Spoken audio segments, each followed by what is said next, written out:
Hello વિદ્યાર્થી મિત્રો, આપ સૌનું આપણી આ યુટ્યુબ ચેનલ પર હાર્દિક સ્વાગત છે। આજે હું લઈને આવી છું ધોરણ 9 વિષય ગુજરાતી ભાગ 4 સ્વાધ્યાયન પોથીમાં પાઠ 13 રસ્તો કરી જવાનાનું સંપૂર્ણ સોલ્યુશન। તો ચાલો આપણે આગળ વધીએ, પરંતુ તે પહેલાં જો તમે આપણી આ યુટ્યુબ ચેનલને લાઇક, શેર અને સબસ્ક્રાઇબ ન કરી તો જરૂરથી કરી દેજો। પાઠ 13 રસ્તો કરી જવાના એ ગઝલ આપેલી છે અહીંયા આપણને। તો ચાલો આપણે આગળ વધીએ। વિભાગ એ અ નીચેના જોડકા યોગ્ય રીતે જોડવાના છે। અહીંયા અ આપેલું છે અને બ આપેલું છે। તો ચાલો જોઈએ। પહેલું રસ્તો કરી જવાના, એની માટે શું છે જવાબ? તો કે ગઝલ છે એટલા માટે શું આવશે? એની સાથે ક આવશે।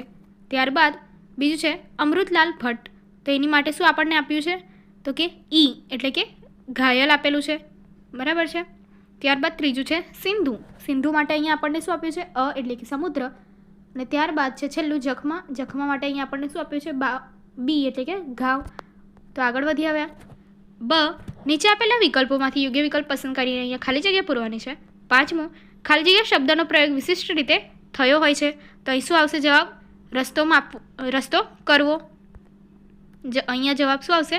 રસ્તો કરવો। તો રસ્તો કરવો શબ્દનો પ્રયોગ વિશિષ્ટ રીતે થયો છે।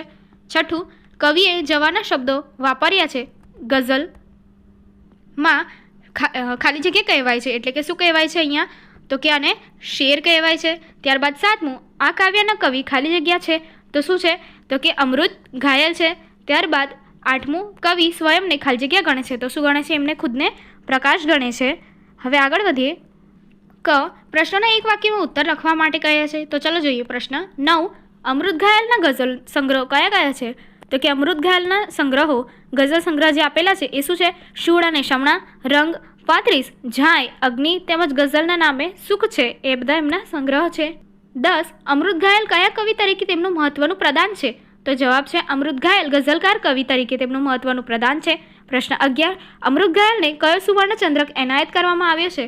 જવાબ અમૃત ઘાયલને રણજીતરામ સુવર્ણચંદ્રક એનાયત કરવામાં આવ્યો છે। પ્રશ્ન 12 રસ્તો કરી જવાના ગઝલનું કેન્દ્રબિંદુ શું છે? જવાબ અપાર મુશ્કેલીમાં પણ ઈશ્વર પર શ્રદ્ધા રાખવી, અઢળક આત્મબળથી દરેક પરિસ્થિતિમાં રસ્તો કરી જવાના એ આ રસ્તો કરી જવાના ગઝલનું કેન્દ્રબિંદુ। 13 દુનિયાથી દિલના ચારે છેડા ભરી જવાના, એટલે તો કે દુનિયાથી દિલના ચારે છેડા ભરી જવાના એટલે જગતના લોકોનો પ્રેમ પ્રાપ્ત કરી જવાના એવો અર્થ છુપાયેલો છે। 14મું પ્રશ્ન કવિએ વપરાયેલા મરી, તરી, ભરી, કરી, પાથરી, ખરી, ઠળી જેવા પ્રાસસભર શબ્દોના ગઝલમાં કયા નામે ઓળખાય છે? તો કે કવિએ વાપરેલા મરી, તરી, ભરી, કરી, પાથરી, ખરી, ઠરી જેવા પ્રાસસભર શબ્દોના ગઝલમાં રદિક નામે ઓળખાય છે। પ્રશ્ન 15 માનવમાં કેવા બનનાર વ્યક્તિઓના જીવન ચરિત્રોની વાત કરી છે? તો જવાબ છે માનવમાંથી સંસ્કાર, મૂલ્યો અને જીવન દિશા ઘડવામાં મદદરૂપ બનનાર વ્યક્તિઓના જીવન ચરિત્રોની વાત કરવી છે। ઓકે। પ્રશ્ન 16 મનુષ્યના જીવનને ઉન્નત બનાવવાથી કોનો વધુ સારો વિકાસ થાય છે? જવાબ મનુષ્યના જીવનને ઉન્નત બનાવવાથી સમગ્ર સમાજનો વધુ સારો વિકાસ થાય છે। પ્રશ્ન 17 કવિ દીપકને કેવો ગણે છે? કવિ દીપકને સદૈવ પ્રજ્વલિત ગણે છે। પ્રશ્ન 18 કવિ કયા પ્રકાશ પાથરવાની વાત કરે છે? કવિ જીવનની આંધીઓમાં પ્રકાશ પાથરવાની વાત કરે છે। પ્રશ્ન 19 કવિ કોને ધણી કહે છે? જવાબ કવિ ઈશ્વરને ધણી કહે છે। નીચે આપેલા પ્રશ્નના 3-4 વાક્યમાં ઉત્તર લખવાના છે। પ્રશ્ન 20 કવિ રસ્તો ન જડે તો શું કરવાનું કહે છે? જવાબ રસ્તો કરી જવાના ગઝલનું શીર્ષક ખુમારી ભર્યું છે। ગમે તેવી વિપરીત પરિસ્થિતિ આવે અને તેનો ઉકેલ ન જડે તો એનાથી મૂંઝાઈ શા માટે મરી જવું? એનો કોઈને કોઈ ઉકેલ મળી જ જશે એવો વિશ્વાસ રાખો, હંમેશા મસ્તીમાં જીવવાનું। પ્રશ્ન 21 કવિ પોતાના દુઃખની દવા માને છે, એટલે કે કોને માને છે? તો જવાબ કવિ પોતાના દુઃખની વાત પોતાના આત્મબળને માને છે। ત્યારબાદ પ્રશ્ન 22 કાળને પડકાર આપી કવિ શું કહે છે? જવાબ આપણે સ્વયં પ્રકાશ છીએ, આપણે એવો દીપક નથી કે કોઈ બુઝાવે ને બુઝાઈ જાય। હે કાળ અમને તારો જરા પણ ભય એટલે કે ડર નથી, તારાથી થાય એ કરી લે, ઈશ્વર અમારો ધણી છે, અમે એમ કહી થોડા મરી જવાના છીએ। ત્યારબાદ પ્રશ્ન 23 અહીં આપણને કાવ્ય પંક્તિ પૂર્ણ કરવા કીધું છે। તો ચાલો જોઈએ। એક આત્મબળ અમારું દુઃખ માત્રની દવા છે, હર જખમની નજરથી ટાંકા ભરી જવાના, સમજો છો શું અમોને સ્વયં પ્રકાશ છીએ, દીપક નથી અમે કે ઠરી જવાના। હવે પ્રશ્ન 10-12 વાક્યમાં મુદ્દાસર પ્રશ્નોના ઉત્તર આપણે અહીંયા આપવાના છે। તો ચાલો પ્રશ્ન 24 જોઈએ। રસ્તો નહીં જડે તો રસ્તો કરી જવાના, આ પંક્તિમાં રસ્તો શબ્દ બેવડાય છે તે દ્વારા કવિ શું કહેવા ઈચ્છે છે તે તમારા શબ્દોમાં આપણને અહીંયા વર્ણવવાનું છે। જવાબ રસ્તો કરી જવાના ગઝલનું શીર્ષક ખુમારી ભર્યું છે। ગમે તેવી વિપરીત પરિસ્થિતિ આવે અને તેનો ઉકેલ ન જડે તો એનાથી મૂંઝાઈને શા માટે મરી જવું? એનો કોઈને કોઈ ઉકેલ મળી જ જશે એવો વિશ્વાસ રાખવો. હંમેશા મસ્તીમાં જીવવાનું કવિ કહે છે કે જીવનમાં જ્યારે સમસ્યાઓને આવે અને માર્ગ સુગમ ન હોય ત્યાં નિરાશ થવાને બદલે પોતાની મહેનત અને હિંમતથી માર્ગ બનાવવો જોઈએ. સંઘર્ષથી ન કરવું અને સ્વતંત્ર પ્રયાસોથી આગળ વધવું. પ્રશ્ન 25. આ કાવ્યમાં વ્યક્ત થયેલી કવિની ઈશ્વર પ્રત્યેની શ્રદ્ધા અને આત્મબળની સમજ વિશે તમે શું સમજ્યા? વિગત જણાવો. જવાબ. કવિનું આત્મબળ અડગ છે. તેઓ ક્યારેય નિરાશ થતા નથી. તેઓ કોઈ પણ પરિસ્થિતિમાં વિચલિત થતા નથી. તેઓ સ્વયં જ્ઞાનરૂપી પ્રકાશ છે. એમને દ્રઢ શ્રદ્ધા છે કે આ પ્રકાશ જ એમના જીવનમાં સતત માર્ગદર્શક બની રહેશે. તેઓ કહે છે કે આત્મબળ તો તમામ દુઃખની દવા છે. અડગ આત્મબળ હશે અને ઈશ્વરમાં દ્રઢ શ્રદ્ધા હશે તો દુનિયાની કોઈ તાકાત તમારા જીવનને અંધકારમય બનાવી શકે નહીં અને તેમને પોતાની મસ્તીમાં જીવન જીવવાનું પૂરું કરવું છે. તેમનો કાળનો પણ તેમને ડર નથી. તે તો કાળને પણ લલકારે છે. મને તારો સહેજે ભય નથી. તારી થાય તે કરી લે. મારી પાસે ઈશ્વર જેવો ધણી છે. મને તારો ડર શાનો? અડગ ખુમારી અને ઈશ્વર પ્રત્યેની શ્રદ્ધા જ એમને જીવવાનું આત્મબળ પૂરું પાડે છે. પ્રશ્ન 26. રસ્તો કરી જવાના કાવ્યમાં રજૂ થયેલી કવિની અડગ ખુમારી તમારા શબ્દોમાં વર્ણવો. જવાબ. રસ્તો કરી જવાના ગઝલનું શીર્ષક જ એટલું ખુમારી ભર્યું છે. ગમે તેવી વિપરીત પરિસ્થિતિ આવે અને તેનો ઉકેલ ન જળ તો એનાથી મૂંઝાઈને શા માટે મરી જવું? એનો કોઈને કોઈ ઉકેલ મળી જ જશે એવો વિશ્વાસ રાખવો. હંમેશા મસ્તીમાં જીવવાનું. થોડા ઘણા સત્કર્મો કરીને પણ જીવનરૂપી સમુદ્ર તરી જવાનો. કોણે કહ્યું કે એક પણ સત્કર્મ કર્યા વગર જ આપણે મરી જઈશું? આપણે દુનિયાની તમામ વસ્તુઓ અને લોકોની લાગણીઓ પ્રાપ્ત કરીને જીવનને ભરી દઈશું. કેટલાય દીપક સદૈવ પ્રજ્વલિત રહેતા હોય છે. જીવનની આંધીઓમાં પણ એનો પ્રકાશ પાથરશે. અર્થાત જીવનની ગમે તેવી મુશ્કેલી પરિસ્થિતિમાં પણ વિચારરૂપી પ્રકાશના અંજવાળા ફેલાવીશું. દુઃખની એકમાત્ર દવા આપણું આત્મબળ છે. જીવનના દરેક જોખમને અમી નજરથી રૂંઝાવી દઈશું. આપણે સ્વયં પ્રકાશ છીએ.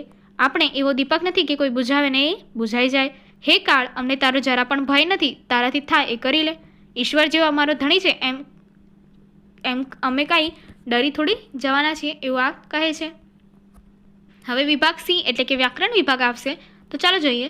પહેલાં જે છે એ પ્રશ્નમાં શું કરવાનું છે? જોડણી સુધારીને લખવાની છે. તો અહીં આપ્યું છે બિંદુ, મૂંઝાઈ, દુનિયા અને સ્વયં. ત્યારબાદ એક આત્મબળ અમારું દુઃખ માત્રની દવા છે. તો એને સંજ્ઞાનો એ જે સંજ્ઞા કરી છે રેખાંકિત શબ્દ છે દુઃખ એના નીચે શું કરી છે? રેખા કરી છે. એનો સંજ્ઞાનો પ્રકાર જણાવવાનો છે. તો દુઃખ શું છે? ભાવ. તો એ શું છે? ભાવવાચક છે. ત્યારબાદ ત્રીજું સિંધુ તરી જવાના. તો એમાં સિંધુ નીચે રેખા કરી છે, બરાબર છે, અને એનો શું કરવાનું છે? સંજ્ઞાનો પ્રકાર કહેવાનો છે. તો એમાં શું આવશે? અ એટલે કે જાતિવાચક. ચોથું, અને અહીંયા આપણને શું કીધું છે? સમાનાર્થી શબ્દો લખવાના છે. તો દીપક એટલે દીવો, ભય એટલે ડર, નિજ એટલે પોતાનું, દવા એટલે કે ઔષધ, જખમ એટલે ઘા અથવા જખમ, સિંધુ એટલે કે સાગર, અવિરામ એટલે કે નિરંતર. પાંચમું, હવે અહીંયા લિંગ ઓળખવા કીધા છે. તો બિંદુ એટલે નપુંસકલિંગ, દુનિયા તો સ્ત્રીલિંગ, હાથ તો પુલ્લિંગ, જખમ તો નપુંસકલિંગ, પ્રકાશ તો પુલ્લિંગ, વિચાર તો પુલ્લિંગ, મન એટલે નપુંસકલિંગ, નજર એટલે સ્ત્રીલિંગ, આંધી એટલે સ્ત્રીલિંગ, ઈશ્વર એટલે પુલ્લિંગ, ધણી એટલે પુલ્લિંગ, દવા એટલે સ્ત્રીલિંગ. હવે છઠ્ઠું આપ્યું છે. તો પંક્તિનો આપણે અહીંયા અલંકાર ઓળખવાનો છે. તો પહેલી પંક્તિ, રસ્તો નહીં જડે તો રસ્તો કરી જવાના, થોડા અમે મૂંઝાઈ મનમાં મરી જવાના. તો કયો અલંકાર છે? વર્ણાનુપ્રાસ અલંકાર. બીજું, ઈશ્વર સમો ધણી છે. તો કયો અલંકાર છે? ઉપમા અલંકાર. પ્રશ્ન 7, અહીંયા સમાસ ઓળખવા માટે કયો છે? તો આત્મબળ એટલે શું છે? તત્પુરુષ સમાસ. પ્રશ્ન 8, નીચેની પંક્તિઓમાં રેખાંકિત વિશેષણના પ્રકાર જણાવવા કયા છે? પહેલું, થોડા અમે મૂંઝાઈને મનમાં મરી જવાના. તો એમાં થોડા નીચે કર્યું છે રેખાંક. તો આપણે શું મળશે એનાથી? કયું વિશેષણ છે? પરિમાણવાચક. બીજું છે દુનિયાથી દિલના ચારે છેડા ભરી જવાના. તો ચારે એ શું છે? સંખ્યાવાચક છે. ત્રીજું, સમજો છો શું અમોને? સ્વયં પ્રકાશ છીએ. તો સ્વયં એ શું છે? સાર્વનામિક વિશેષણ છે. ચોથું, એક આત્મબળ અમારું દુઃખ માત્રની દવા છે. તો એક એટલે શું છે? સંખ્યાવાચક વિશેષણ. પ્રશ્ન 9, નીચેની પંક્તિઓમાં રેખાંકિત સર્વનામનો પ્રકાર જણાવવાનો છે. થોડા અમે મૂંઝાઈ મનમાં મરી જવાના. તો અમે એ શું છે? પુરુષવાચક સર્વનામ છે. પ્રશ્ન 10, તળપદાર શબ્દોના શિષ્ટ રૂપ લખવાના છે. જડે એટલે કે મળે, અમોને એટલે કે અમને, ધણી એટલે કે પતિ, અને સમો એટલે કે સામય. ત્યારબાદ વિરોધી શબ્દ આપવાના છે. પ્રશ્ન 11માં વિરામ એટલે અવિરામ, પ્રકાશ એટલે અંધકાર, સમજવું એટલે કે અસમજવું, ખાલી તો ભરેલું, મરવું તો જીવવું, ભય તો નિર્ભય, તરવું તો ડૂબવું. પ્રશ્ન 12 સૂચના પ્રમાણે કરવાનું છે. પહેલું છે મનમાં વિચાર છે તો પ્રશ્નવાચક બનાવો. મનમાં શું વિચાર છે? બીજું, અવિરામ કઈ દીપક છે? તો ભૂતકાળમાં ફેરવો. અવિરામ કંઈક દીપક હતો. ત્રીજું, એક આત્મબળ અમારું દુઃખ માત્રની દવા છે. ભવિષ્યકાળમાં ફેરવો.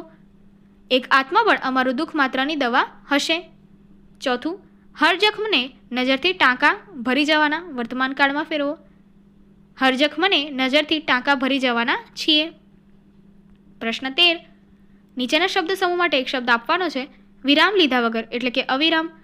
બીજું, દિશાઓ ધૂળથી ઢંકાઈ જાય એવું સખત વાવાઝોડું એટલે કે આંધી. અને ત્રીજું, પોતાની આંતરિક બળ એટલે કે આત્મબળ. પ્રશ્ન 14, તો કે અહીંયા ધ્વનિ છૂટા પાડવાના કીધા છે, અહીંયા દર્શાવેલા છે. બિંદુ માટે, સિંધુ માટે, પ્રકાશ માટે, આત્મબળ માટે, ઈશ્વર માટે અને જખમા માટે અહીંયા આપણને ધ્વનિ છૂટા પાડીને આપેલા છે. વિભાગ ડી નિબંધ લેખન છે. કાળા માથાનો માનવી જે ધારે તે કરી શકે. તો જોઈએ, કાળા માથાનો માનવી ધારે તે કરી શકે એ લોકપ્રિય કહેવત છે જે માનવીની ઈચ્છાશક્તિ અને પ્રયત્નની મહત્તા દર્શાવે છે. આ કહેવતથી સમજાય છે કે જો માણસોની ઈચ્છા મજબૂત હોય અને તે પોતાના ધ્યેય માટે પ્રયત્ન કરે તો કંઈ પણ અસંભવ નથી. જીવનમાં અનેક મુશ્કેલીઓ આવે છે, પણ જો આપણે નિર્ધારિત હૃદય અને મજબૂત ઈરાદા સાથે કામ કરીએ તો કોઈ પણ અવરોધ આપણને રોકી શકે નહીં. ઉદાહરણ તરીકે, વિજ્ઞાનીઓ, ખેલાડીઓ અને મહાનુભાવો જીવન યાદ કરીએ. તેઓની સફળતા માત્ર કઠિન મહેનત અને દ્રઢ નિર્ધાર પર આધારિત છે.